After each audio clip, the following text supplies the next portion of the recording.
ओम नमः सिद्धेभ्य। नमो अरिहंताणं नमो सिद्धाणं नमो आयर्याणं नमो वज्रायाणं नमो लोहि सव्यसाहूणम्।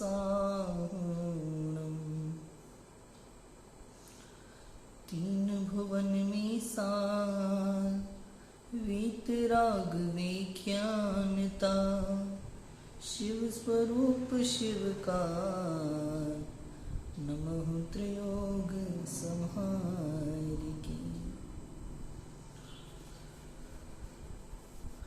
जैन धर्म का महान सिद्धांत अकर्तावाद सिद्धांत, इस विषय पर हम चर्चा कर रहे हैं। और कल हमने देखा था सर्वप्रथम समस्त संसार इस जगत का कर्ता किसको मानते हैं कि किसी ईश्वर को मानते हैं।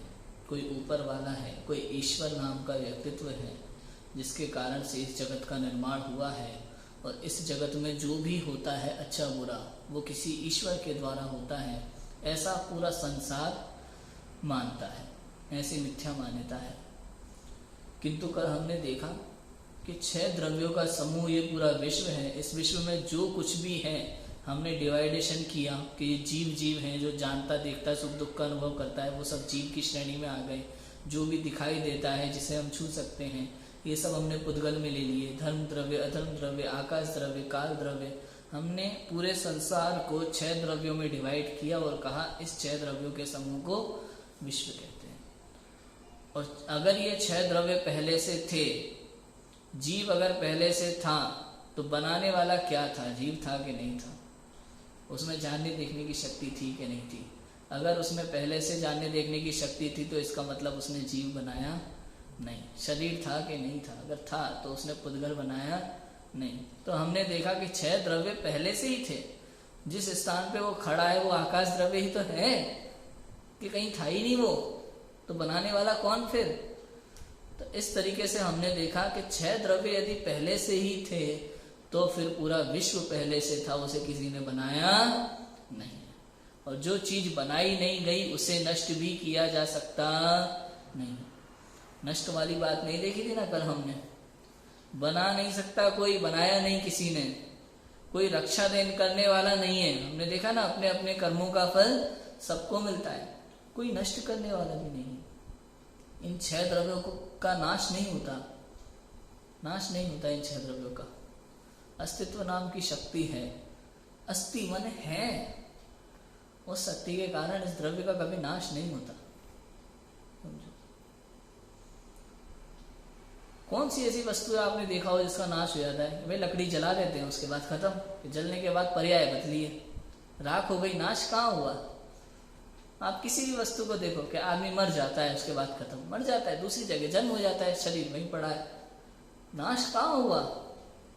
6 द्रव्यों का कभी नाश होता नहीं। जो चीज उत्पन्न नहीं हुई वो कभी नष्ट भी हो सकती नहीं है, और जो उत्पन्न हुआ है वो निश्चित रूप से नष्ट होगा ही होगा। ऐसा इस जगत का स्वरूप है। अब दूसरा पॉइंट आता है, कई लोग कहते हैं भाई भगवान नहीं, कोई बात नहीं, और बहुत लोग ऐसा मानते भी हैं जगत में कोई भगवान है ही नहीं, तो एक दूसरे की मदद करो, एक दूसरे के काम करो, एक दूसरे का कर्ता बनो। और ऐसी कर्तापन की मिथ्या मान्यता हम अनादिकाल से लेके घूम रहे हैं। मुझे लगता है मैं जग का करता हूं, जबकि लिखा है, बहुत पुराना भजन है एक, होता स्वयं जगत परिणाम, मैं जग का करता क्या काम। जगत में जो कुछ भी होता है अपने अपने योग्यता से होता है, अपनी अपनी योग्यता से होता है। कोई किसी को परिणामाने वाला है ही नहीं इस संसार में। आप इस 6 द्रव्यों का स्वरूप देखो। जीव द्रव्य में ज्ञान दर्शन है, पुद्गल में नहीं है। ऐसा क्या करे जीव के पुद्गल ज्ञान दर्शन वाला हो जाए? बताओ, हो सकता है? ऐसा क्या करने लग जाए कि किताब खुद जानने लग जाए? हो सकता है? किताबों में ज्ञान है क्या? वास्तव में किताबों में ज्ञान होता है? नहीं होता। एक द्रव्य दूसरे द्रव्य का कर्ता 3 लोक 3 काल में नहीं हो सकता। परिणमन में अगर काल द्रव्य निमित्त है ना, तो काल द्रव्य ही निमित्त है, आकाश द्रव्य कभी नहीं हो सकता। कभी कभी होता है ना राजू भाई, अपने लोक व्यवहार में ऐसा होता है, जब प्रिंसिपल को छुट्टी लेनी होती है ना, तो किसी और को अपना पद दे करके चला जाता है, कुछ समय के लिए तुम संभालो। लेकिन 6 द्रव्यों में ऐसा नहीं है। ऐसा नहीं है कि जीव गए यार मैं थोड़ा बिजी हूं, थक गया हूं, जान देख करके, थोड़ी देर तुम जान देख लो, तुम्हारा स्पर्श रसगण वन में रख लेता हूं। होता है क्या कभी? नहीं होता। दूध पानी की तरह संबंध इनका जानना। जीव और पुद्गल का संबंध कैसा है? अनादि से। आप सोचो, एक साथ रहते हैं लेकिन एक दूसरे में मिले नहीं कभी। मिले जुले रहते हुए भी एक दूसरे के अंदर एक दूसरे का स्वभाव नहीं गया, एक दूसरे रूप नहीं हो गए। एक ही खदान में हीरा कोयला मिलता है कि नहीं मिलता? एक ही खदान में हीरा कोयला कब से पड़ा होगा? बता सकते हैं कब से पड़ा है उस खदान में हीरा कोयला साथ में? लेकिन कभी भी हीरा कोयले रूप नहीं होता और कोयला हीरे रूप नहीं होता। एक द्रव्य दूसरे द्रव्य को करता तो है नहीं। और सोचो आप कि एक ही द्रव्य में 2 द्रव्य एक दूसरे का कुछ नहीं कर रहे। बताओ, आप जानते ना अन्योन्य भाव। अन्योन्य भाव की परिभाषा क्या है? अपन ने पढ़े थे ना, चार अभाव। एक पुद्गल द्रव्य की वर्तमान पर्याय का दूसरे पुद्गल द्रव्य की वर्तमान पर्याय में अभाव, इसका नाम है अन्योन्य भाव। मोबाइल का इस माइक में अभाव है, कवर में अभाव है, साथ में लगे रहते ना हमेशा, मोबाइल और उसका कवर एक दूसरे में अभाव है। लेकिन मोबाइल कवर रूप नहीं हो सकता, कवर मोबाइल रूप नहीं हो सकता। सोचो, एक द्रव्य दूसरे द्रव्य रूप नहीं हो सकता। लिखा समय सार में आत्मख्याति में आचार्य अमृतचंद्र देव ने।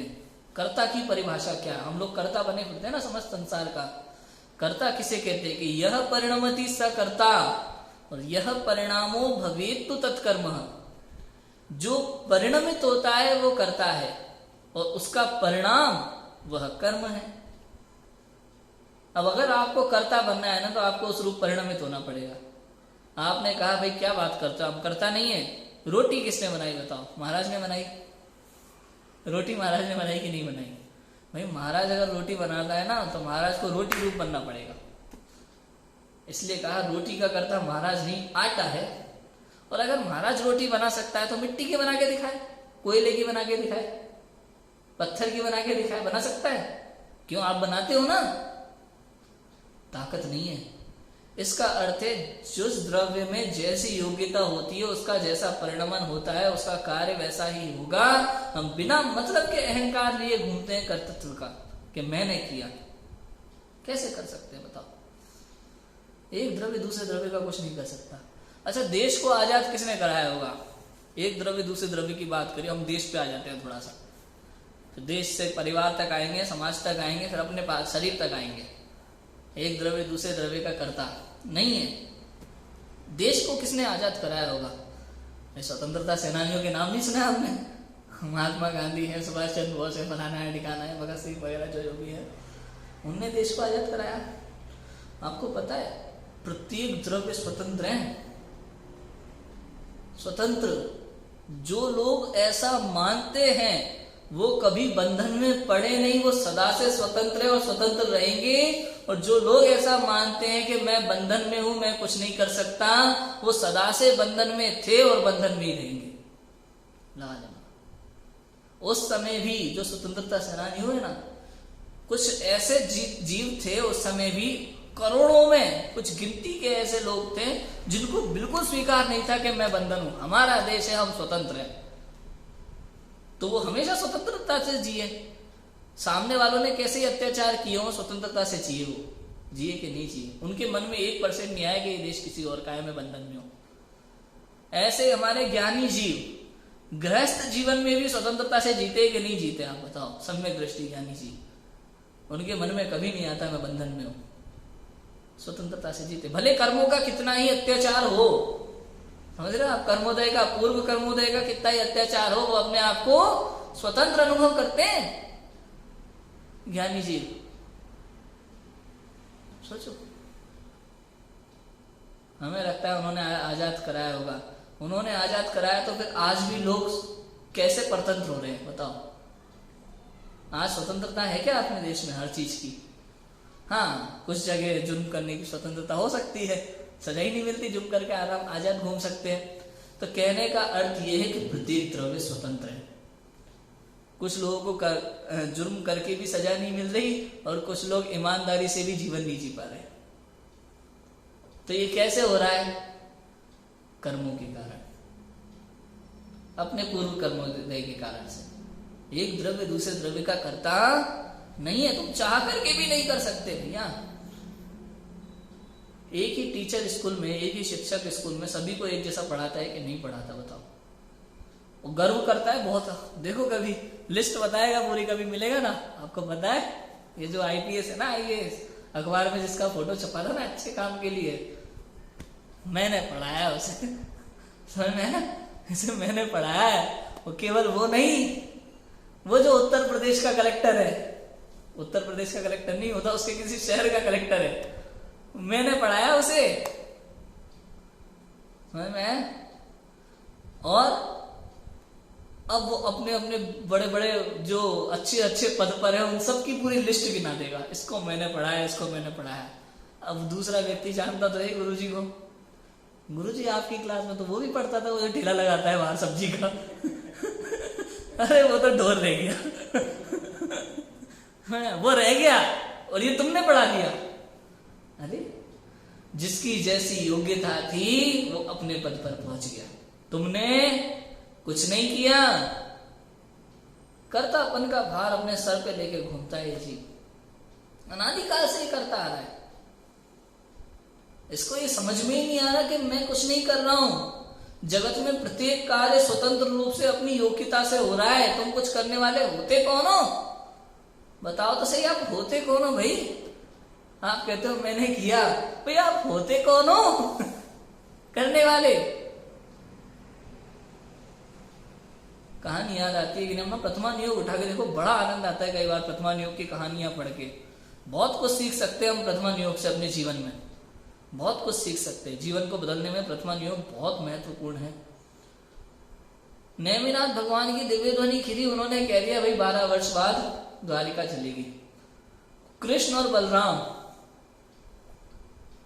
आप देखो अर्धचक्री बलदेव, हजारों हाथियों का बल जिनके भुजाओं में है, ऐसे महापुरुष, उन जब वाणी में आ गया कि भाई तुम दोनों के अलावा कोई बाहर नहीं निकल पाएगा द्वारिका से, वो जबरदस्ती निकालने की कोशिश कर रहे हैं। एक रथ में अपने माता पिता को बिठा के जुट गए, उसमें खुद बैलों की तरह, और किए जा रहे कोशिश, लेकिन निकाल नहीं सके। हमें क्या लगता है? पुरुषार्थ। अरे भाई कोशिश तो करनी चाहिए कि नहीं करनी चाहिए भैया? जब कार्य होना होता है ना तो तुम्हारी कोशिश की प्रतीक्षा नहीं करता। होना होता है तो तुम अपने आप कोशिश हो जाएगी तुम्हारी, ये ध्यान रखना। वैसे परिणाम बन जाते हैं स्वयं में। वो सिंह हिरण खा रहा था, हिरण के पीछे दौड़ रहा था, खा रहा था। उसने सोचा कि मुझे पुरुषार्थ करना चाहिए सम्यक दर्शन के लिए। बताओ, सोचा कि मेहनत करूंगा, थोड़ा सम्यक दर्शन होगा, पुरुषार्थ करूंगा। सच बोल रहा हूं, आज ये बात समझने के लिए कितनी महत्वपूर्ण है। लेकिन जब काल अवधि आई ना, तो देखो कैसा पुरुषार्थ जगा। एक समय लगा, सम्यक दर्शन हो गया, अंदर में 5वां स्थान हो गया था, अणुव्रत ले लिए थे। वहां मारीची की पर्याय में पुरुषार्थ करने का प्रयास करने के बाद भी वो तीर्थंकर नहीं बन सकता था। कितना ही पुरुषार्थ कर लेता, क्यों? क्योंकि काल अवधि नहीं थी, वो निमित्त नहीं थे, वो 5 समवाय उपस्थित नहीं थे, वहां कार्य होना ही नहीं था। जब भी कोई कार्य होता है वहां 5 समवाय उपस्थित होते ही होते हैं। इसकी चर्चा करेंगे हम अंत में कि कार्य वास्तव में होते कैसा है। हम सब करता नहीं है तो कार्य होता कैसे, चर्चा करेंगे अपन अंत में। अभी तो ये समझ लो कि एक द्रव्य दूसरे द्रव्य का कुछ करने में समर्थ नहीं है। निमित्त तो हो सकते हैं, कर्मोदय के कारण से कार्य में निमित्त मिलते हैं, बहुत निमित्त होंगे, लेकिन आप उसके कर्ता नहीं। निश्चित रूप से बात यह है। बस समझ में आ रही कि नहीं आ रही? एक द्रव्य दूसरे द्रव्य का करता नहीं है। गाड़ी किससे चलती है? पेट्रोल से चलती है कि नहीं चलती? बताओ, पेट्रोल से गाड़ी चलती कि नहीं? पेट्रोल गाड़ी को चलाने में समर्थ नहीं है, आप सोचो। और अगर पेट्रोल से गाड़ी चलती है तो गाड़ी के दोनों टायर निकाल दो और कहो भाई चलाओ, पेट्रोल की टंकी फुल भरी, चलेगी कि नहीं चलेगी? याद है ना सोनगढ़ की कथा? एक बीच में एक मैसेज आया था व्हाट्सएप पे, एक व्यक्ति जो है, गुरुदेव श्री का जब प्रवचन चला करता था, तो एक व्यक्ति जो है वो पैदल गाड़ी को लेकर के जा रहा था कहीं पे पेट्रोल भराने के लिए। तो किसी ने पूछा कि भाई कहाँ ले जा रहे हो ऐसे गाड़ी को पैदल इतनी सुबह सुबह? कि पेट्रोल भरवाने ले जा रहा हूँ। कि भाई ऐसा क्या जरूरी काम आ गया कि सुबह सुबह पेट्रोल भरवाने जाना पड़ रहा है? कि वहां प्रवचन सुनने जाना है। क्या सुनाते हैं प्रवचन में? कि पेट्रोल से गाड़ी नहीं चलती, ये सुनने के लिए मैं गाड़ी में पेट्रोल भरवाने जा रहा हूँ। समझ में है कि नहीं है? हम सोचो, जैन दर्शन की विशेषता देखो आप। प्रत्येक द्रव्य स्वतंत्र है, कण कण स्वतंत्र है, कण कण की स्वतंत्रता का उद्घोष करता है ये जैन दर्शन। आपको पूरा निर्भर कर देगा, टेंशन फ्री। कुछ करने वाले हो ही नहीं तुम, क्या कर सकते हो बताओ?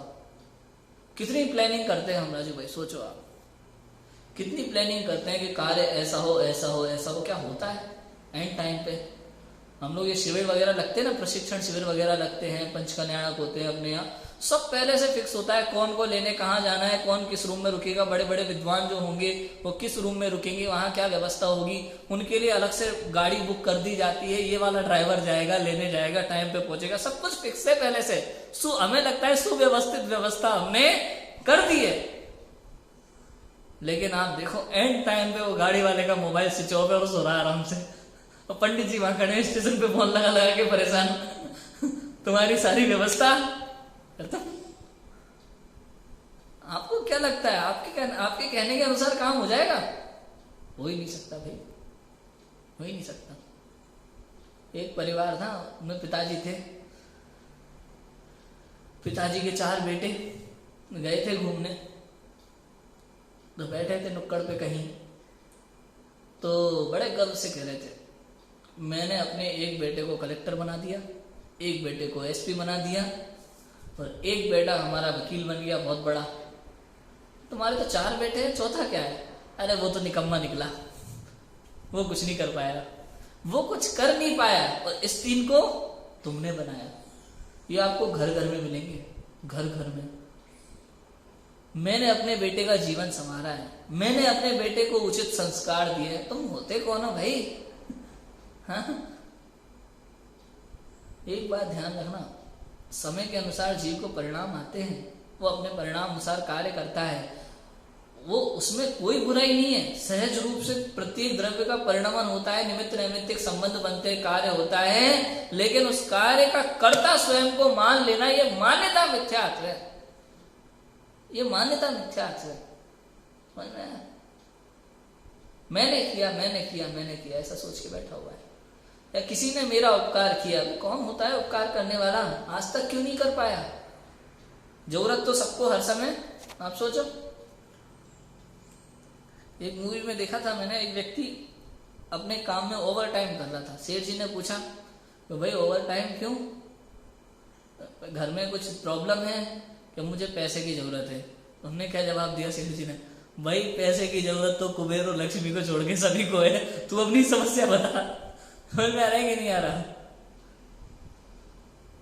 कहने का अर्थ ये, समस्याएं सबके पास है, लेकिन उसका कर्ता स्वयं को मान के बैठा है, मैं कर रहा हूं मैं कर रहा हूं मैं कर रहा हूं। धन कमाता है तो मैं कमाता हूं, अच्छा काम करता है तो मैं करता हूं, बुरा काम करता है तो हो गया। होता है कि नहीं होता? कंपनियों में होता है, काम में होता है। जब हम अच्छा काम करते हैं, अपना अच्छा टारगेट पूरा करते तो हो गया, मैंने किया, मैंने मेहनत की, मैंने खूब परिश्रम किया, दिन रात एक करके मैंने इस काम को अंजाम दिया। और जब उसमें कुछ गलतियां हो जाती है तो पता नहीं ये कैसे हो गया। मैंने ऐसा किया तो नहीं था, ये कैसे हो गया, समझ में नहीं आया। होता है कि नहीं होता? इससे सिद्ध होता है कि एक द्रव्य दूसरे द्रव्य का कर्ता नहीं है, पॉसिबल ही नहीं है, हो ही नहीं सकता। किसी बच्चे को डांट मार के समझाओ तो समझ में नहीं आता, और किसी को प्यार से भी समझाओ तो समझ में आ जाता है। मैंने किया कि नहीं किया, अपनी योग्यता के कारण से प्रत्येक कार्य होते हैं। सब तरह के संसार में जीव हैं।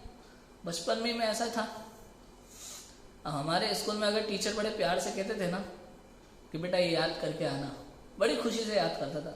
कोई ने अगर डर दिखा दिया, याद करके हमने डंडे पड़ेंगे, नहीं कर रहा अब जाओ, तुम डंडे मार लेना। बचपन में ऐसे परिणाम होते थे। भाई प्यार से बात करोगे तो सब काम होगा, डंडे का डर दिखाओगे तो हम कुछ नहीं करेंगे। तो ऐसा होता था उस समय परिणाम। लेकिन कुछ लोग ऐसे हो डंडे के डर से काम करते हैं, प्यार से सुनने समझ में ही नहीं आता उनको। तो प्रत्येक जीव की अपनी अपनी योग्यता होती है। एक द्रव्य दूसरे द्रव्य को परिणमाने वाला है नहीं। ना आप प्यार से करा सकते, ना डंडे के जोर से करा सकते हैं। जब कार्य होना होगा अपनी योग्यता के अनुसार होगा, जिसके द्वारा होना होगा उसके द्वारा होगा। बताओ, जितने लोग पढ़ाई करते हैं सब लोग प्रथम आने के लिए करते हैं कि नहीं करते? पुरुषार्थ में कोई कमी रहती है क्या किसी के? कोई सोचता होगा नहीं यार मुझे क्या है, फर्स्ट नहीं आना, मैं उतनी पढ़ाई नहीं करूंगा, मैं तो बस थोड़ा तीसरा नंबर आ जाए उस हिसाब से पढ़ाई कर रहा हूँ, ऐसा सोच के करता है? ये प्रथम आने के लिए सब लोग पढ़ाई करते हैं। आईआईटी में आप कोटा जाकर के पता करना, कोटा में आईआईटी में होड़ लगी रहती है। सुबह सुबह 4 बजे से कोचिंग के लिए लोग भरी सर्दी में निकलते, साइकिल पे या पैदल भागते भागते, और कोचिंग में दरवाजों पे खड़े होकर चप्पलों के बीच में बैठ करके भी पढ़ाई करते हैं, समझ में आया? और जब उसका रिजल्ट आता है ना, तो कोई किले से छलांग मारता है, कोई फांसी पे लटक जाता है, कोई जहर खा लेता है। ये हालत है, क्योंकि उनके जीवन का एक ही ध्येय रह जाता है, प्रथम आना है। अब प्रथम तो कोई एक ही आता है, और बाकी लोग इसको एक्सेप्ट नहीं कर पाते। ये बात अगर समझ में आ जाए, एक द्रव्य दूसरे द्रव्य का करता नहीं है, तो जगत की सारी समस्याएं दूर हो सकती हैं। आप सोचो, समस्त समस्याओं का हल है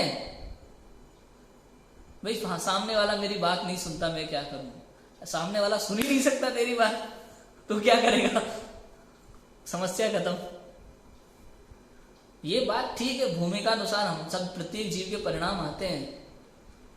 सीता का जीव था ना, आप पढ़ो, सीता के जीव को भी उस समय परिणाम तो मन में आए थे, कुछ नहीं तो आर्यिकाओं के आश्रम में छुड़वा देते, मुझे इतना ही दिक्कत था तो जंगल में, बीच जंगल में छुड़वाने की क्या जरूरत थी? उस समय ऐसा भाव आया, लेकिन उनको पता था कि कर्म का उदय ही ऐसा था कि जरा सा भी इधर से उधर होने की गुंजाइश नहीं थी। कर्म का उदय ऐसा था कि उस समय राम के परिणाम ही ऐसे होंगे कि जंगल में छुड़वाएंगे, आर्यिकाओं के आश्रम में भी नहीं छुड़वाएंगे।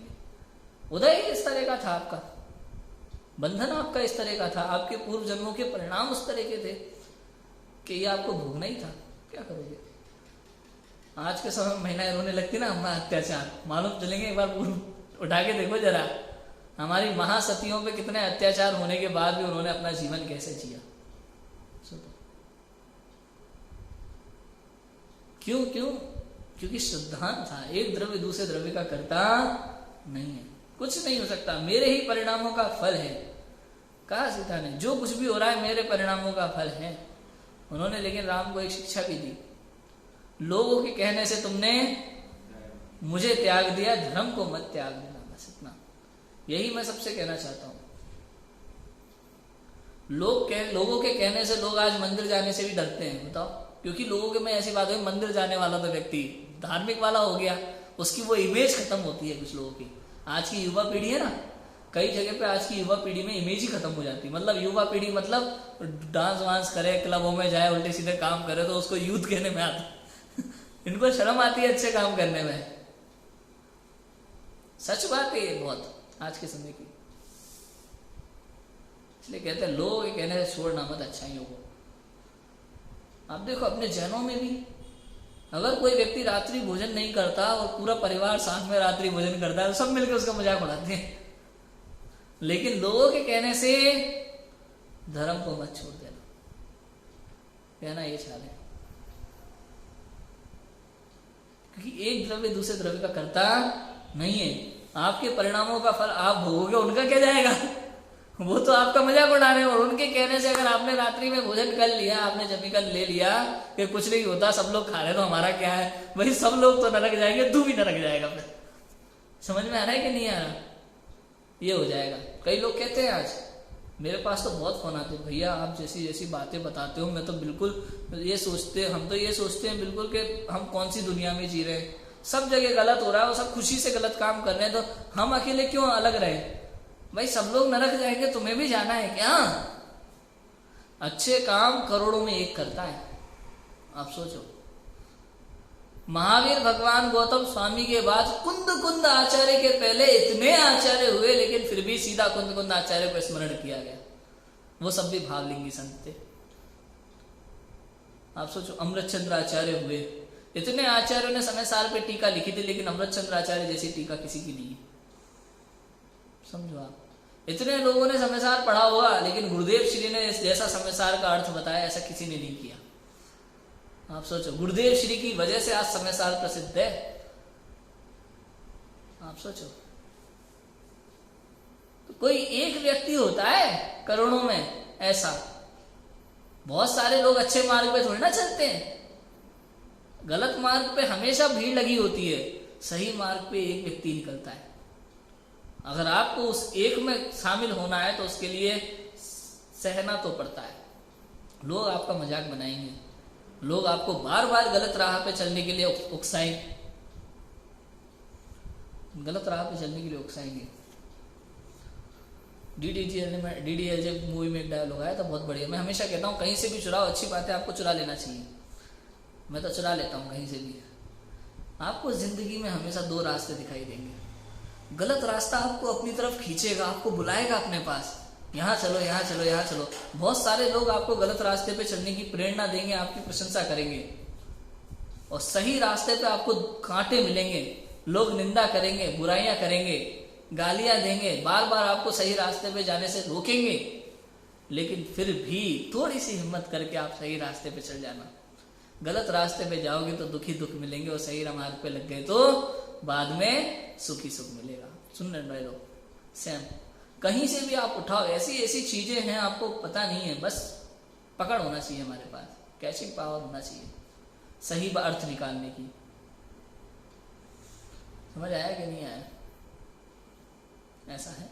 तो एक द्रव्य दूसरे द्रव्य का कर्ता नहीं है। तो एक पंडित जी थे, अब पंडित जी कहीं पे गए थे प्रवचन करने के लिए, शिविर वगैरह में, दशलक्षण अष्टानी का किसी भी समय पे मना लो। पंडित जी प्रवचन करने गए, पंडित जी को कहीं जाना था, और जिनके घर पे रुके हुए थे उन्होंने ड्राइवर को बोल दिया, भाई पंडित जी को जो जो काम है, जहां जहां काम है, इनको गाड़ी से लेकर के जाओ, घुमा के लाओ। अब पंडित जी बैठे और गाड़ी वाले को जैसा जैसा कहे वैसा वैसा गाड़ी वाला लेके जा रहा है, क्योंकि उसको आदेश है। अब पंडित जी सोच रहे भाई गाड़ी वाला मेरे अंडर में है, मेरे हिसाब से चल रहा है। अब पूरे दिन पंडित जी की बात मानी गाड़ी वाले ने, और पंडित जी ने मान लिया कि गाड़ी वाला मेरे हिसाब से चल रहा है। अगले दिन जब सुबह हुई, पंडित जी को फिर से कहीं जाना था, पंडित जी ने कहा कि भाई चलो गाड़ी निकालो, मुझे जाना है। गाड़ी वाले ने तुरंत कह दिया, नहीं मैं दूसरे काम से जा रहा हूँ, क्योंकि कल तक का आदेश था मालिक का। मतलब पंडित जी के बेटे हुए भी गाड़ी वाला किसके आदेश से चल रहा था? मालिक के आदेश। अब ऊपर से जब पंडित जी, मालिक ने पूछा कि पंडित जी कहाँ जा रहे हैं आप? कि वहां जाना था, थोड़ा काम था, लेकिन इनको आपने शायद दूसरा काम दिया हुआ है। अरे नहीं, दूसरा काम क्या करेगा भाई, दूसरा काम बाद में करना, पहले पंडित जी को लेके जाओ। अब बताओ किसके आदेश से चल रहा है? पंडित जी के आदेश से चल रहा है कि मालिक के आदेश से चल रहा है? और वास्तव में तो मालिक के आदेश से भी नहीं चलता। मूल बात तो यह है, हमारा भ्रम टूटना चाहिए कैसे भी करके। मैं जगत का कर्ता नहीं हूं, प्रत्येक द्रव्य स्वतंत्र है। अभी तो अपने परिणामों का कर्ता नहीं हूं, अपने कर्मों का कर्ता नहीं हूं, ये भी चर्चा हम करेंगे। लेकिन एक द्रव्य दूसरे द्रव्य का कर्ता कहीं से कहीं तक नहीं है। उपसर्ग करने वाले जो होते हैं मुनिराजों पर, वो उपसर्ग करने वाले कर्ता होते हैं कि नहीं होते? और उपसर्ग निवारण वाले उपसर्ग निवारण के कर्ता है कि नहीं? आप सोचो, धर्मेंद्र पद्मावती को लोग वाक कहते हैं ना, पार्श्वनाथ का उपसर्ग दूर किया।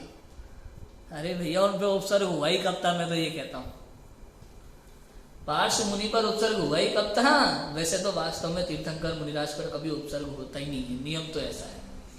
हुंडा अवसरपड़ी काल के कारण से ये जो उपसर्ग हुए हैं, उसमें भी तीर्थंकर के शरीर पर ना तो पानी की एक बूंद गिरेगी, ना पत्थर का एक कण गिरा, जो भी गिरा आसपास दूर, क्योंकि ऐसा पुण्योदय होता है कि पॉसिबल ही नहीं है कि गिर जाए। तो कौन होता है कमेंट उपसर्ग करने वाला, और कौन होते हैं नरनेत पद्मावती बचाने वाले? ऐसा लगता है कभी कभी तो जैसे बाल उम्र में ही जो सर्प इत्यादि से नहीं डरे, भयंकर सर्प इत्यादि से, वो कमट के इन पत्थर की वर्षा से क्या डरेंगे?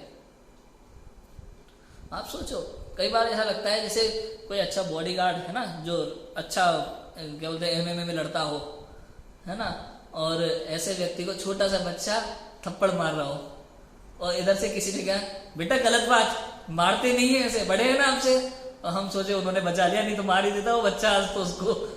होता है कि नहीं होता? आप ऐसे लगा लेना, वो मुनिराज, पार्श्व मुनिराज, अनेक रिद्धियों के धारी, वो अगर मन में भी उनके विचार आ जाए ना कि कमंड यहां से, तो काम हो जाएगा। लेकिन वो चुपचाप अपने आत्म ध्यान में लीन है, उन्हें कोई मतलब नहीं है, अंदर में वीतराग भाव है। और इधर ये बात धरने तो पद्मावती सोच रहे कि हमने मुनिराज पर उपसर्ग दूर किया, वो सोच रहे नहीं सोच रहे, लेकिन पूरी जनता ये सोच रही है और पूजा कर रही है उनकी, तुम नहीं होते तो क्या होता, तो कुछ नहीं होता भाई। समझ में आया कि नहीं आया? कौन होता है उपसर्ग करने वाला और दूर होने वाला? यशोधर मुनिराज के गले में सर्प डाला राजा सैनिक ने, उसने डाला कि नहीं डाला? सभी मुनिराजों के गले में सर्प डाल सकता था क्या? अरे यशोधर मुनिराज के पूर्व कर्म का ऐसा उदय था कि उस समय उनको वो कष्ट सहना ही था। सैनिक केवल निमित्त मात्र था, और जितने समय तक वो कष्ट सहना था उतने समय तक सहा। उसके बाद रानी छेड़ना ने आके उस सर्प को हटवाया सैनिक से, तो उपसर्ग दूर हुआ। उसी सैनिक ने डाला, उसी सैनिक ने सर्प को हटाया। कुछ लोग कहते हैं रानी छेड़ना ने हटाया, बहुत गलत है। हमें कई बार शब्दों पर ध्यान देना चाहिए। एक स्त्री कभी मुनिराज को स्पर्श नहीं करती, 7 हाथ दूर रहती है। शब्दों पर ध्यान देना बहुत जरूरी है हमेशा, कहते समय भी, बोलते समय भी। बोलने में भी पाप लगता है ऐसी चीजें। तो उस समय राजा सैनिक ने सर्प डाला, उसी ने हटाया। जितने समय जो बीच में चींटियां चढ़ गई थी, उनको जो कष्ट हुआ, वो सब कर्म के उदय के कारण से था। ना तो सैनिक ने कुछ किया, ना उपसर्ग किया, ना ही उपसर्ग का निवारण किया। आप सोचो, भाव तो किए ना? बिल्कुल किए, बिल्कुल किए। उसका बंद हुआ, भाव भी किए, उसका बंद भी हुआ। और अभी अपने परिणामों का करता भी किस अपेक्षा से, वो भी बात है। वास्तव में तो जीव करता ही है, क्योंकि अगर जीव अपने परिणामों का करता हो ना, तो आज ही सम्यक दर्शन कर ले। आप सोचो, क्यों मिथ्यात्व भाव में रुलेगा? अगर जीव में ताकत है, अपने परिणामों का करता जीव हो सकता है, तो आज ही क्यों नहीं केवल ज्ञान कर लेता? आज ही शुद्ध परिणाम क्यों नहीं कर लेता? नहीं कर सकता है। ये भी उदयानुसार होते हैं, उसकी भी अपेक्षागत कथन है। जीव अपने निर्मल परिणामों का करता है, ये कथन अनुपचरित सद्भुत व्यवहार नहीं का कथन है। और राग आदि का करता है, ये उपचरित सद्भुत व्यवहार नहीं का कथन है। समझ आया? और एक द्रव्य दूसरे द्रव्य का करता है, ये भी चिन्वाणी में कथन है। और ये सबसे हल्के व्यवहार नहीं का कथन है, उपचरित असद्भुत व्यवहार नहीं का कथन है। एक द्रव्य दूसरे द्रव्य का करता। समझ आ रहा है कि नहीं आ रहा? उपचरित असद्भुत व्यवहार नहीं का कथन है। मिलेगा आपको, जगह जगह मिलेगा इस तरह का। क्यों जिनवाणी में नहीं मिलता? कमठ का उपने उपसर्ग किया, धरणित पद्मावती ने दूर किया। उपचरित असद्भुत व्यवहार नहीं का कथन है। वास्तव में ऐसा हुआ नहीं। हमें यही समझना है, अपेक्षाएं समझनी है ग्रंथ पढ़ते समय कि कहाँ किस अपेक्षा से कथन किया गया। शास्त्र में हम लोग समझते हैं जैसा लिखा है, शास्त्र में ही तो लिखा है ना। इसी चक्कर में मैंने बताया था ना, कई लोग तो ये सोचते भाई मैंने तो शास्त्र उठाया पंडित जी, एक शास्त्र में कुछ लिखा था, अगले पन्ने पे कुछ लिखा था, अगले पन्ने पे कुछ लिखा था, दूसरे शास्त्र में कुछ लिखा था, मैंने तो शास्त्र पढ़ना ही छोड़ दिया। वही गलती तेरी है, क्योंकि तुझे समझ में नहीं आया ना। तुझे शास्त्र पढ़ने की पद्धति का ज्ञान ही नहीं है, शास्त्रों की कथन करने की पद्धति का तुझे ज्ञान नहीं है, इसलिए तुझे लगा कि कुछ ना कुछ लिखा है, इसलिए ऐसा हुआ। अभी हम लोग भी आप देखो ना, पूरे परिवार का कर्ता अपने को मानते हैं, मैंने किया मैंने किया मैंने किया, मैं नहीं होऊंगा तो क्या होगा। हम किसी से कहो भाई थोड़ा स्वाध्याय किया करो, थोड़ा तत्व निर्णय करो, तत्व चिंतन करो, मैं कौन हूँ, कहाँ से आया हूँ, इस विषय में विचार करो। पंडित जी ये घर कौन देखेगा, ये गृहस्थी कौन चलाएगा? आपको क्या लगता है हम फ्री बैठे यही करना है जीवन में? सोचो आप, बहुत कम लोग होंगे ऐसे जो इस विषय पर ध्यान देते हैं। नहीं तो अधिकतर लोगों को समय नहीं है। ज्यादा से ज्यादा इतना होगा भाई प्रक्षाल पूजन में चले जाएंगे, बस आधा पौन घंटा, इससे ज्यादा समय नहीं है भैया मंदिर के लिए। आप सोचो पर द्रव्यों के लिए हमारे पास कितना समय है, तो अपने लिए कितना कम समय, जबकि पर द्रव्य का आप रंच मात्र कुछ नहीं कर सकते। ये झगड़े दुनिया में इसलिए चलते हैं क्योंकि हम एक दूसरे के कर्ता बने होते हैं। एक बार की बात है, मुझे कहा पापा ने बेटा दूध लिया, चाय पीनी है। थके हारे आए थे धूप में गर्मी में, वहाँ तो चंबल है, चंबल में तो गर्मी में भी चाय चाहिए, ठंडा वंडा वाला नहीं चलता है थका, तो कड़क चाय पीते हैं। तो बेटा दूध लिया, चाय पीनी है। अपने घर का काम करना था मुझे। पड़ोस में किसी आंटी ने बोला बेटा वो मेरा बच्चा बहुत देर से देख रही हूँ, मिल नहीं रहा है, जरा ढूंढ ले कहाँ है। अब मैं उसको ढूंढने लग जाऊं, और इधर पापा बैठे हैं दूध के इंतजार में, चाय पीनी है उनको और उनको निकलना भी है। अब मैं दूसरे के काम में लग गया, अपना काम छोड़ करके। अब जब मैं दूध लेके आऊंगा तो कितनी बढ़िया स्वागत करेंगे पिताजी मेरा। कहाँ था, क्या कर रहा था, होता है कि नहीं होता। कहने का कार्य अर्थ ये, अगर अपना अपना काम करो तो कोई झगड़ा नहीं है, कोई लड़ाई नहीं है दुनिया में।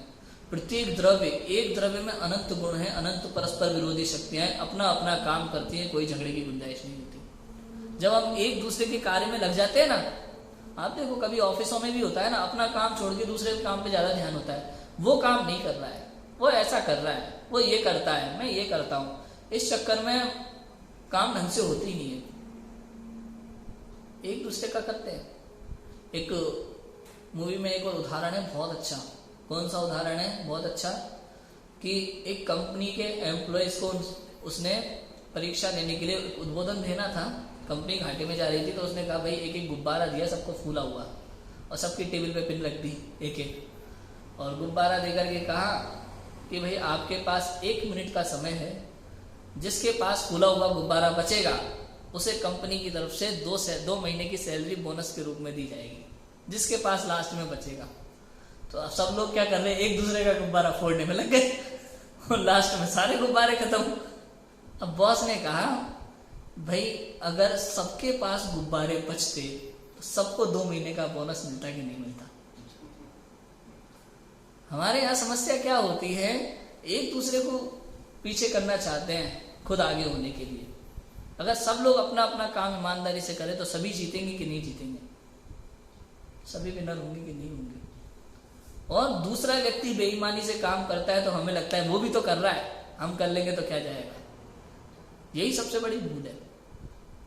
दुनिया तो करती है, ज्यादातर लोगों का एक ही तर्क है, पूरी दुनिया करती है जो पागल है। 100% पूरी दुनिया करती है, नहीं करती वो छोड़ो, अपने दिमाग से निर्णय करो ना, अपना दिमाग कभी तो इस्तेमाल करो।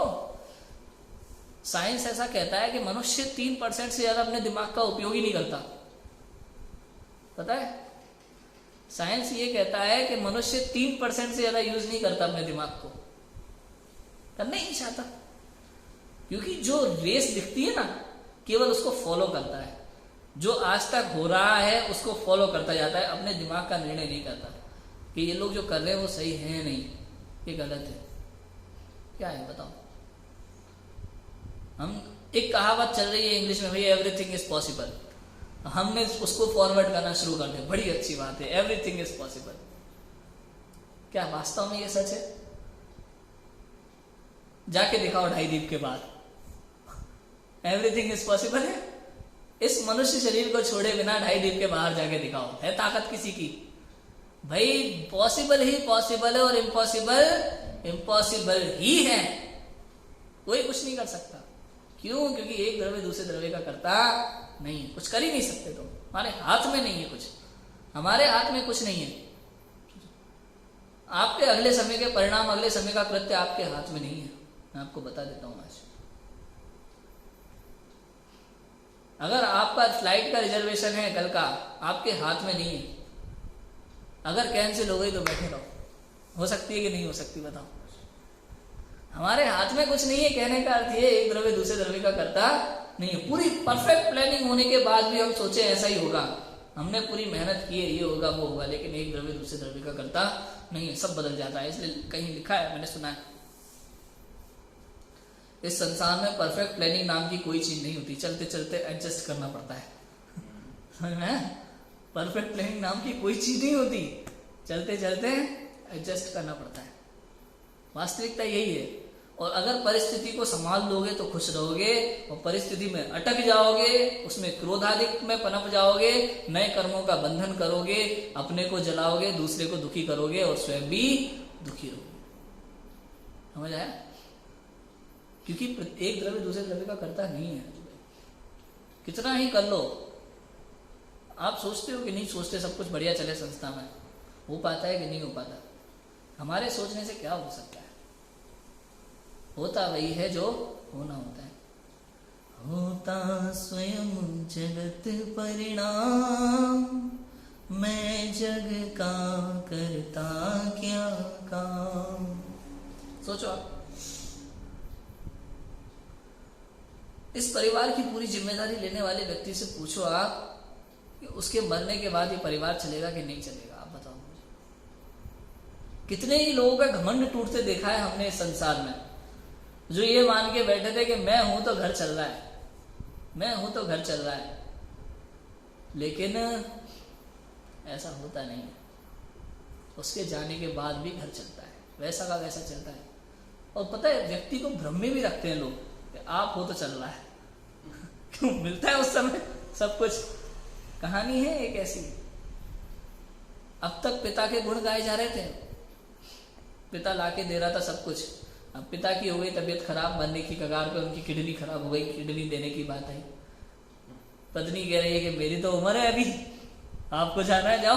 कल तक वो प्राण प्रिय थे और आज अपने प्राण प्रिय हो गए। हो गया कि नहीं हो गया?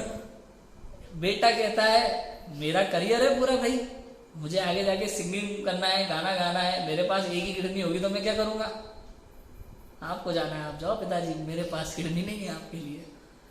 बेटी बोलती है, बेटी के ऊपर उम्मीद सबकी कि बेटी पापा की लाडली है, पापा की परी है तो वो किडनी देगी। तो बेटी साहब मना कर देती, मुझे डांसर बनना है आगे जाके, मैं ऐसे कैसे किडनी दे दूंगी? लड़का होके मना कर रहा है भैया, तो मैं तो लड़की हूं, मैं कैसे किडनी दे दूंगी, मेरा पूरा फ्यूचर है। तो आप समझो, वहां पता चलता है सारी उम्मीदें टूट जाती हैं। अब तक मान के बैठे थे ना इनके भरोसे कि ये मेरे लिए करेंगे, मैं इनके लिए कर रहा हूं, ना तुम इनके लिए कुछ कर रहे हो ना ये तुम्हारे लिए कुछ करने वाले हैं। भ्रम टूट जाएगा एक समय में, पता नहीं लगेगा। अच्छों अच्छों का टूटा है और अच्छों अच्छों का टूटेगा। इसलिए कहते हैं इस मान्यता को जितनी जल्दी छोड़ दोगे उतना सुखी रहोगे। जगत की सारी चिंताओं से मुक्त करा रहा है जैन दर्शन आपको कि प्रत्येक द्रव्य स्वतंत्र है सब द्रव्य स्वतंत्र जगत में, कोई न किसी का काम करे, अपने अपने स्वचतुष्टय में सभी द्रव्य विश्राम करे, अपनी अपनी सहज गुफा में रहते पर से मौन यहाँ, वीतरागी देव तुम्हारे, जैसा जग में देव कहाँ। सारे द्रव्य स्वतंत्र है जगत में, कोई किसी का कार्य नहीं करता, नहीं करता कि कर नहीं सकता। गुरुदेव जी से यही पूछा किसी ने एक समय पे, क्या एक द्रव्य दूसरे द्रव्य का कार्य नहीं करता? कि नहीं करता, कर नहीं सकता। कार्य नहीं करता और कर नहीं सकता का अंतर देखो, आप जोड़ देखो उस चीज पे। कर नहीं सकता, तीन लोग तीन काल में नहीं कर सकता एक द्रव्य दूसरे द्रव्य का कार्य। सोचो, अगर कर सकते ना तो ये अरहंत परमात्मा हम सबको भगवान बना के बिठा लेते, केवल उपदेश नहीं देते। बिना इच्छा के जो उपदेश होता है ना दिव्य ध्वनि में, वो उपदेश नहीं होता है। हमारे दिगंबर मुनिराज को आप तारणहारा कहते हो ना, है कि नहीं है? वो इसी अपेक्षा से कहते हैं कि जिस मार्ग पे वो चल रहे हैं उस मार्ग को उन्होंने निस्वार्थ भाव से हमें दे दिया, इसलिए हम उन्हें तारणहारा कहते हैं कि वो मार्ग हमें दे दिया उनने। और अगर वास्तव में अगर आपने ऐसा मान लिया एक द्रव्य दूसरे द्रव्य का करता है, तो फिर वो तारणहारे हमें अपने साथ ले चलते मोक्ष में। क्यों नकुल और सहदेव को छोड़ दिया भीम युधिष्ठिर अर्जुन ने? मुझे बताओ आप, एक द्रव्य दूसरे द्रव्य का करता है तो उनको क्या दुश्मनी होगी अपने दो भाइयों से? ये खुद तीन तो जाके मोक्ष में बैठ गए, उन दोनों को सर्वात सिद्धि पे छोड़ दिया। हाँ? क्योंकि एक द्रव्य दूसरे द्रव्य का करता नहीं है, चाहकर नहीं कर सकता, कोशिश करके नहीं कर सकता। कितने ही उदाहरण देख लो आप जगत में, एक से बढ़कर एक। ये मोबाइल खराब हो जाए तो दुकान वाला सुधार देता होगा भाई, जो मोबाइल सुधर रहा होता है ना उसी को सुधारता है, और जो नहीं सुधर रहा होता है ना साफ मना कर देता है ये तो नहीं सुधर सकता। भाई डॉक्टर मरीज को बचा लेता है कि नहीं बचा लेता, और बड़े गर्व से कहता है मैंने आज तक इतने लोगों की जिंदगी बचाई है। एक है अंकुर अरोड़ा का मर्डर केस, उसमें है ये पूरी स्टोरी। लास्ट में जब वो पकड़ा जाता है ना, उस क्या करता है उसमें कि अंकुर अरोरा एक छोटा सा बच्चा होता है, उसका एक ऑपरेशन होना होता है, तो उसमें खाली पेट ऑपरेशन करना पड़ता है। गलती से वो कुछ खा लेता है, डॉक्टर को कहा भी जाता है, वो उस समय मोबाइल में लगा होता है, डॉक्टर को कहते हैं भैया उसने कुछ खा लिया है, तो वो कुछ पेट खाली करके दूसरे तरीके से ऑपरेशन किया जाता है तुरंत में, लेकिन वो भूल गए और उसकी डेथ हो गई बच्चे की।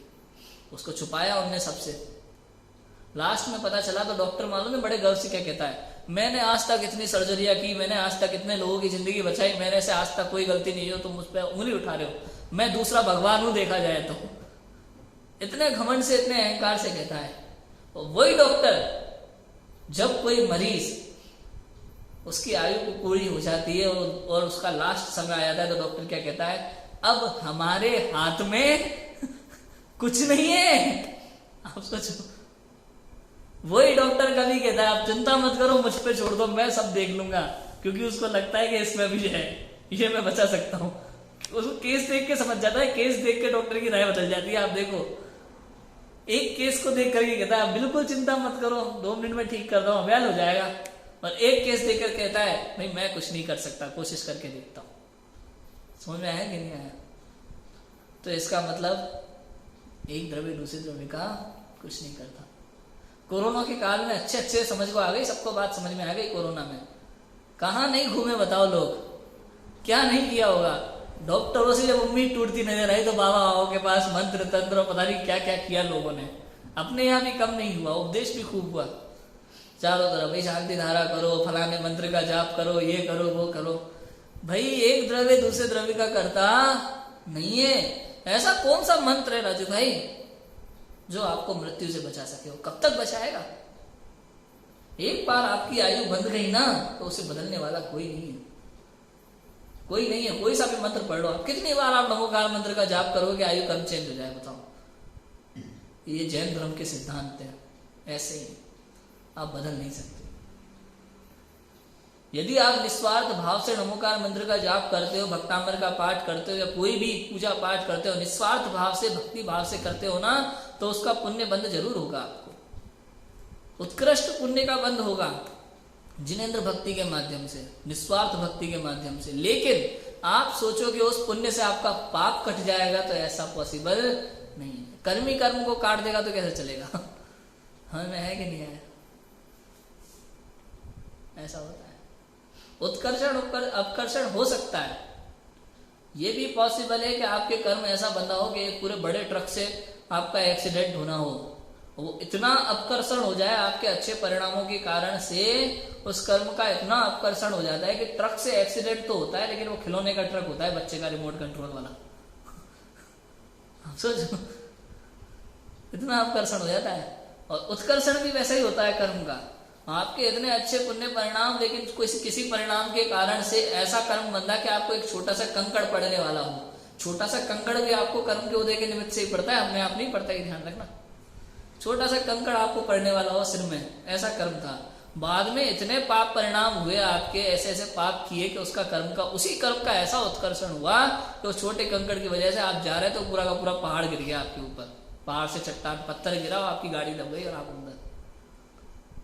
ऐसा उत्कर्षण भी हो जाता है कर्म का। लेकिन आपके करने से कुछ नहीं होता। कहने का अर्थ ये, एक द्रव्य दूसरे द्रव्य का करता नहीं। आप कितना ही कोशिश कर लो। और उदाहरण दूं, एक आध उदाहरण और दे देता हूं 2-5 मिनट में। रोबोट बनाई कि नहीं बनाई? रोबोट मूवी देखिए ना, इनसे बहुत कुछ पता चलता है हमें जिंदगी में क्या चल रहा है। उसने मशीन बनाई, पूरा काम उसने किया, बाद में उसके कंट्रोल से बाहर अब वो पूरी दुनिया को परेशान कर रही है। अब वो मशीन पूरी दुनिया को परेशान कर रही है, देखो आप। अब वो सोच करके मैंने कुछ नहीं किया, मैंने तो ऐसा नहीं किया था, अभी कैसे हुआ पता नहीं। क्यों? क्योंकि एक द्रव्य दूसरे द्रव्य का करता नहीं है, कुछ नहीं कर सकते। प्रत्येक द्रव्य, परमाणु परमाणु स्वतंत्र है, परमाणु परमाणु स्वतंत्र है, कोई किसी का कुछ करने वाला नहीं है। आज नहीं कर सकते, कल नहीं कर सकते, कभी नहीं कर सकते। हम अपने बच्चों के लिए कहते हैं ना, प्रदूषण लगाएंगे, ये करेंगे, वो करेंगे, मार पिटाई लगाएंगे। मैं हैंडराइटिंग सुधारने की कितनी कोशिश कर लूं, नहीं सुधार रही तो नहीं सुधर रही। बचपन में मम्मी ने मुझे टॉफियों का लालच दिया, नकल करवा करके, फिर डंडा लेके भी बैठे, लेकिन वो हैंडराइटिंग वैसी की वैसी है। नहीं सुधरे तो नहीं सुधरे, कोई करने वाला नहीं है। सोचो, मैं किसी को कुछ नहीं कर सकता। इसलिए कभी अपने बच्चे हो या परिवार हो या ऑफिस हो या बाहर हो ना, आपको सुखी रहना है ना, तो अपने अगर परिणाम आ ही रहे तो बस एक बार उपदेश दे दो, ऐसा नहीं ऐसा करना। वास्तव में माता पिता का कर्तव्य भी इतना ही है, गुरु का कर्तव्य भी इतना ही है। समझाओ एक बार, उसके बाद माने ना माने निर्णय उसका। मारीची के लिए क्या किया होगा भरत चक्रवर्ती ने, बताओ? समझाया, नहीं समझ में, अब जा भाई, अब उसको नरक में जाना है तो कितने लोग समझाए कि मान जाए। भले दादा तीर्थंकर हो, पिता चक्रवर्ती हो, चाचा बाहुबली जैसे हो, तद्भव मोक्षगामी इतने सारे चाचा बैठे हो, इतने सारे भाई बैठे हो तद्भव मोक्षगामी, आप सोचो कोई समझाने वाला नहीं है। क्यों? क्योंकि उस जीव को नरक जाना है, उसका नरक गति का बंद हो चुका है। अब कितने लोग मिलकर के उसको समझाएं कि वो रुक जाए, पॉसिबल ही नहीं है। इसलिए कभी भी समझ लेना, जब कोई व्यक्ति धर्म की बात को हम समझाते हैं और वो नहीं समझता है और गलत रास्ते पे अड़ा हुआ है, हम कहते हैं भाई देखो ग्रंथ शास्त्र में ऐसा लिखा है कि नहीं, हमें तो यही ठीक लगता है, दुनिया ऐसा कर रही है, हम तो ऐसा ही करेंगे, समझ लो इसका बंद हो चुका है। अब इसको कितना ही समझाओ, ये समझने वाला। और कई बार सुखी रहने के लिए राजू भाई यही उपाय है, यही मंत्र है। कई बार आपको ऐसा लगे ना कोई ज्यादा परेशान कर रहा है हमें और बहुत ज्यादा दिमाग लगा रहा है और बिल्कुल समझता नहीं है और ऐसा, और दुनिया भर का ज्ञान दे देता है, हम समझा रहे भाई ऐसा नहीं ऐसा, वो अपनी अपनी चला रहा है, तो एक ही बात मन में लाओ, मारीची है, छोड़ दो। एक ही बात मन में लाओ, मारीची समझ के छोड़ दो उसे, कुछ नहीं कर सकते हम। कोई बहस करे तो मारीची है, समझाने से समझ नहीं आता, मैं समझाने से समझ नहीं आता, बिन समझाए स्वयं समझ जाता। आदि ने समझाया मारीची बोराया, माने क्यों किसकी कोई, क्योंकि आत्मा अनंत गुणों का धनी हो, फिर भी देखो पर्यायों में रुली। आप देख लो, आत्मा अनंत गुणों का धनी है फिर भी पर्यायों में रुल रहा है, केवल इस मिथ्या मान्यता के कारण से। हम एक दूसरे को समझने समझाने में लग जाते हैं, अपना आत्म कल्याण भूल जाते हैं। ये करो वो करो वो करो, ये करना करना करना जो है ना, करना करना करना, ये तेरे दुख का कारण है, ये हमारे दुख का कारण है। केवल करना करना करना, ये करना है ये करना है ये करना है, अच्छे से अच्छा काम बुरे से बुरा काम। जब हम लौकिक कार्य छोड़ देते हैं तो धार्मिक में हम ये सोचने लगते हैं अब ये करना है, अब ये करना है, अब ये करना है। यहाँ भी युगल जी बाबू जी ने कितने बोला इस पे, ये मंदिर बनाना है, अब ये पंच कल्याणक कराने हैं, अब ये शिविर लगाना है, ये लगाना है वो लगाना है। भाई तुम होते कौन हो? एक ही बात, तुम होते कौन हो? करने वाले, लगाने वाले। प्रत्येक कार्य अपनी योग्यता से होता है। कहने का अर्थ ये सब करते हुए आपको सहज रहना है। आप शिविर लगा रहे हैं, पंचकल्याणक कर रहे हैं, इसका निषेध नहीं है, लेकिन इस बीच में जो दिमाग पे बोझ लेके करते हैं ना, टेंशन है नहीं हो पा रहा है, तो फिर आप दुनिया भर के काम कर रहे हो राजू भाई, आपको बहुत इंपॉर्टेंट काम करना है, लाइट चली गई, अब बताओ आप क्या करोगे? अरे यार मेरा पूरा काम रह गया यार, लाइट चली गई, मैंने ये सोचा था मैं इतने टाइम में तक, अरे चली गई तो आपके चिल्लाने से आ जाएगी क्या? मुझे बताओ। एक द्रव्य दूसरे द्रव्य का करता नहीं, आप इतना समझ लो तो काम फ्री, टेंशन ही फ्री। अब मैं क्यों, मुझे बहुत गर्मी लग रही है यार, लाइट नहीं है यार, मेरी हालत बहुत खराब है, मुझे सिर दर्द हो रहा है, मैं क्या करूं? मेरे के टेंशन लेने से क्या होगा? कुछ नहीं होने वाला, और दुखी होऊंगा। इसलिए मस्त रहो, भले कितना ही सिर में दर्द हो, लेकिन अंदर में मस्त रहो। हो सकता है और ये पॉसिबल है, कोई कठिन काम नहीं है। जैसे सुकोशन मुनिराज को वो काट रही थी व्याघ्री, लेकिन वो अपने आत्मानंद में मस्त है। सियालिनी खा रही है बाहर, आत्मानंद में मस्त है। आप सोचो कैसे हो सकता है ऐसा? हो सकता है। आत्मानुभूति के बिना भी वास्तव में आप दर्द में सहज रहने की प्रैक्टिस कर सकते हो, ये भी बता देता हूं आपको। आत्मानंद में है तब तो उस समय शुद्धोपयोग है, वो तो उस समय अतीन्द्रिय आनंद का वेदन कर रहे हैं। लेकिन अगर थोड़ी सी अगर आपके पास तत्व ज्ञान का बल होगा ना, तत्व ज्ञान का बल होगा, तो आप अभी आत्मानुभूति के बिना इस अवस्था में भी अधिक से अधिक दर्द सह सकते हो। और ऐसे बहुत उदाहरण मिल जाएंगे आपको, कई जीव ऐसे मिल जाएंगे अगर एक उपवास करते हैं ना और उनको अपने हिसाब का काम ना मिले तो पगला जाते हैं। और कई ऐसे मिलेंगे जिनके 3-3, 4-4 उपवास हो जाते हैं, फिर भी मस्त मिलेंगे आपको मुस्कुराते हुए सहज। तत्व ज्ञान का बल हो थोड़ा सा, समझ में आया? इतना क्लियर हुआ, एक द्रव्य दूसरे द्रव्य का करता नहीं है। अभी हमने देखा इन सब चीजों के पीछे कि कर्मोदय का बार बार प्रकरण आ रहा है कि कर्म करता है, कर्म करता है, कर्म करता है। अब हम कल ये बात करेंगे कर्म भी जिनवाणी में जो कर्ता कहा है वो किस अपेक्षा से कहा है, और वास्तव में तो कर्म भी आत्मा का कुछ करने वाला नहीं है, आत्मा कर्म का कुछ करने वाला नहीं है। इस प्रकरण पे हम कल चर्चा करेंगे। अभी की बात को विराम लेते हैं। ओम नमः शिवाय।